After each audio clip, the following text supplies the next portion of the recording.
Police in California releasing this video of 3 suspected shoplifters who were shocked to find out after their arrest that stealing in the state is now a felony thanks to the new Prop 36 law that went into effect last week.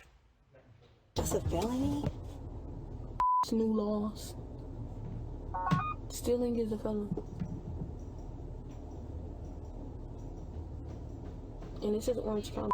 They don't play. Orange County. Well, hopefully the tide is turning in California. As Prop 36 takes effect, police departments are wasting no time locking up criminals. And we'll also take a look at what the new district attorney in Los Angeles has to say about what he's going to do. Let's check it out. Operation Ugly Sweater. The sweater stolen? Sacramento County Sheriff's deputies in the organized retail theft unit are undercover this week. We're watching 2 businesses Searching for shoplifters showing up in stores alongside paying shoppers buying gifts for the holidays. After the passage of Prop 36, we now have the ability with 2 previous convictions, even if they're misdemeanor convictions, to be able to charge someone with a felony regardless of the dollar amount. Before Prop 36 went into place Wednesday, suspects arrested for stealing merchandise under $950 only faced a misdemeanor. And it didn't matter how many previous tickets they had. They didn't spend any time in jail and could keep on shoplifting. Suspects. And that's exactly what happened. People just kept shoplifting, kept doing these smash and grabs because they know they could get away with things. Misdemeanor is a slap on the wrist for these people. They're very open about the fact that they know that theft in the state of California under $950 is a misdemeanor. They have no problem telling us, well, I didn't steal a felony amount. This is day 2 of Prop 36 going into effect. Now, as deputies prepare for another day of stopping retail theft. Some of them are starting to pick up on the fact that Prop 36 means they're actually going to physically go to jail, so they may try and run a little bit harder. They have more ammunition to keep repeat offenders out of stores. Definitely our officers are feeling more empowered. We're feeling like, we're not just, racking up another citation. Our officers feel like what they're doing matters and that they want to do the extra legwork to make sure that we get a good conviction. Have you been arrested for theft before? Please let me get a citation. Yes, I have. Please. How many times? A few times. Because she's eligible for Prop 36 and they wanted to take her. Instead of being released with just a ticket, more shoplifters are now headed off to jail. Detectives don't know yet what the impact will be with all of the arrests under Prop 36, but hope eventually it will help bring the prices down for those paying customers. Reporting in Sacramento County, Michelle Bandur, KCRA 3 News. If suspects have a misdemeanor in another state, that counts towards the 2 felonies, or counts towards the 2 infractions under Proposition 36. Yesterday, in Operation Ugly Sweater, deputies arrested 31 people, including 3 now facing Prop 36 felonies. 1 person had counterfeit money, and they caught a suspect on parole carrying a loaded weapon and methamphetamine. We should also note, aside from retail theft, Prop 36 also increases penalties for repeat hard drug offenders. Look at that. It's already having a positive impact in California. Hopefully it'll bring crime down and it'll bring prices down. Let's check out one more video from this, from Redding, California, what the police department did up there. Redding police are wasting little time conducting a retail theft and quality of life sting right now, just one day after Proposition 36 went into effect. The afternoon began with a briefing in the patrol building. Then it was time for the 20 or so officers to hit the streets. It didn't take long. Police have been busy arresting and booking people for drug and theft offenses that after a 3rd time now become felonies under Prop 36. Meaning possible prison time instead of a citation. The reasons behind today's operation was the passage of Prop 36, which went into effect yesterday. So today's operation is a result of that, immediately enforcing the crimes for Prop 36. What does that mean? So Prop 36 changed some misdemeanors back to felonies, which will allow the courts to force people that are arrested into rehab versus prison time. If they choose not to go to rehab or they don't complete rehab, then they're eligible for prison on certain sentences. Extra personnel have been added for the arrests, paperwork, booking into the jail, even dispatchers to handle all the extra traffic on the police radio. So far it's been busy. I think as of right now we've probably only been out for maybe an hour, and I would estimate just off of the radio traffic that we've had a total of 12 arrests, and at least 3 of those are felonies directly related to Prop 36. What do you anticipate for the rest of the day? I anticipated it's actually going to probably get busier as the sun goes down. So it seems like By the way, Prop 36 passed with nearly 70% of the vote in California. It was 68 to 32, so that is overwhelming. Talking to the retailers in town and from doing these retail theft operations previously, that as soon as it gets dark, it seems like it causes more people to come out and shoplift or steal from local businesses. As Sergeant Ellis said, it gets even busier when the sun goes down. The sting is continuing into tonight. We'll have some numbers on what happened for you tomorrow. Those numbers came out, and they arrested a total of 18 people, and then 7 of those were Prop 36 related. So great job to the police department up there. So you give the police you give law enforcement the tools they need to do their job, to keep people safe. Because they want to lock up criminals. I mean, they would much rather have low crime, obviously, but they want to bring crime down. They want to protect community. They want to lock bad guys up. And they couldn't do that with Prop 47, so this is good. Let's check out look, this could be a sign of things to come in California. We see Prop 36 got passed, and then a new district attorney in Los Angeles won in a landslide. Let's check it out, see what he's going to do. Los Angeles County voters sent a decisive message in last week's election, selecting Nathan Hawkman to be the next district attorney. The vote margin was 60% to 40%. Hawkman campaigned on returning L.A. to be a crime-fighting leader. He joins us live. Welcome, District Attorney-elect. I know we saw you like right when your campaign launched here on the 6 o'clock, and so this is a full circle moment to see you here.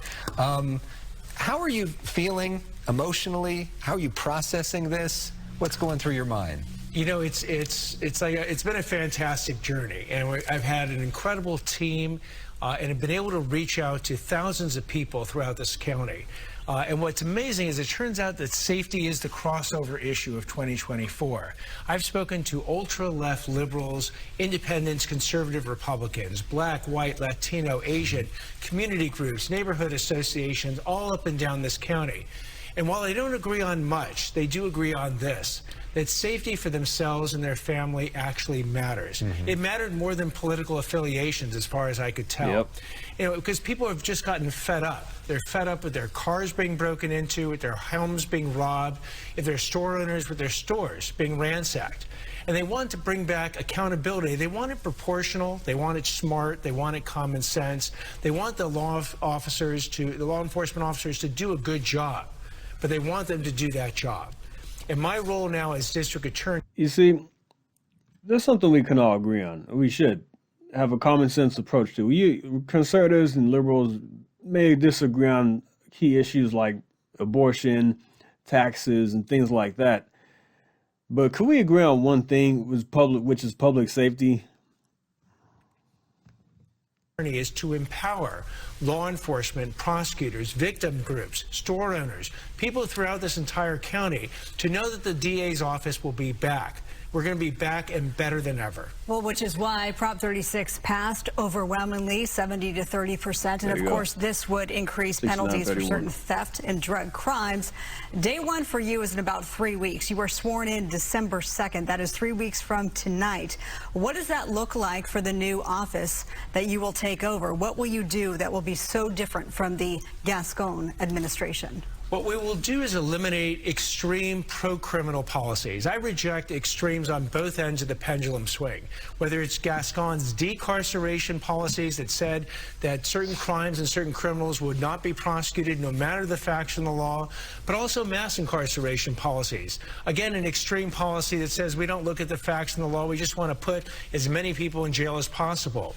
I come down at the middle, and I've called it the hard work middle, because you got to look at each case individually. the individual defendant and their background, the crime committed and the impact on the victim, to determine who the true threats are to our public safety and need to be behind bars. And those are often the repeat offenders that Proposition 36 has targeted, and the ones that aren't. First-time nonviolent offenders still have to pay a debt back to society because they violated society's laws, but community service, restitution, a diversion program, some non-prison alternative proportional to the crime is the type of probably the best solution. Have you talked to George Gascon? I did. We actually spoke the morning after. He was very gracious.